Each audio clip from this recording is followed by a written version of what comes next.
इस्रायलला हा इशारा महत्त्वाचा मानला जातोय। लेबनॉनवरील सुरू असलेले हल्ले एकीकडे आणि दुसऱ्या बाजूला कराराची भाषा दुसरीकडे, हे प्रकार खपून घेतले जाणार नाही। आपण या संदर्भात अधिक चर्चा करूयात। आपल्यासोबत निवृत्त major general Anil Bam sir जोडले जात आहेत दूरध्वनीवरून। सर, आपण पाहतो इराणनं अमेरिका आणि इस्रायलला पुन्हा इशारा दिला आणि हा महत्त्वाचा असा आहे की एकीकडे युद्धबंदीची, युद्धविरामाची भाषा करायची आणि दुसरीकडे लेबनॉनवरचे हल्ले। इराण हे सहन करणार नाही, ही गोष्ट फार महत्त्वाची आहे आणि जर हे थांबलं नाही तर युद्धबंदी करारातून आपण बाहेर पडू, ही धमकी जास्त आगामी काळात तीव्रही होऊ शकते। एकूण या घटनेकडे कसं पाहताय सर?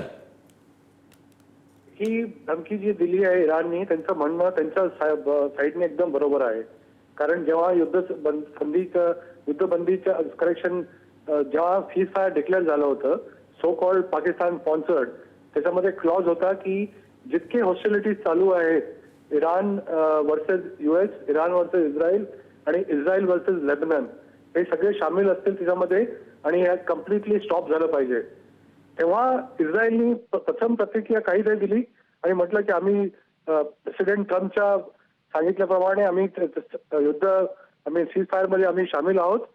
आणि मग 2 तासांनी त्यांनी म्हटलं की नाही, आमचं आणि लेबनॉनचं विषय वेगळा आहे, आमचं आणि लेबनॉनचं युद्ध चालू राहील। आम्ही ऑलरेडी पुष्कळ साऊथ लेबनॉनला आम्ही कॅप्चर केलेलं आहे आणि आम्ही ते कंटिन्यू ठेवू।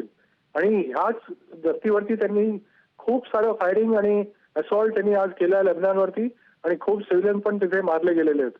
आणि त्यामुळे इराणला गत्यंतर नव्हतं आणि इराणचं म्हणणं बरोबर आहे की जर का तुम्ही सीज फायर करताय तर कम्प्लीट जितके प्लेयर्स आहेत या पार्टीमध्ये त्यांनी सीज फायर करणं जरुरी आहे। आणि जर का हे थोडं चिघळलं तर आणि इराण बाहेर पडलं तर पुन्हा पहिल्यापासून सगळं सुरू होईल। हे नको होतं व्हायला आणि जितक्या लवकर अमेरिका इस्रायलला समजवेल तितक्या लवकर हे बरं होईल। नक्कीच, एकूणच या सगळ्या पार्श्वभूमीवर आपलं लक्ष असंच असणार आहे। धन्यवाद या अपडेटबद्दल सर।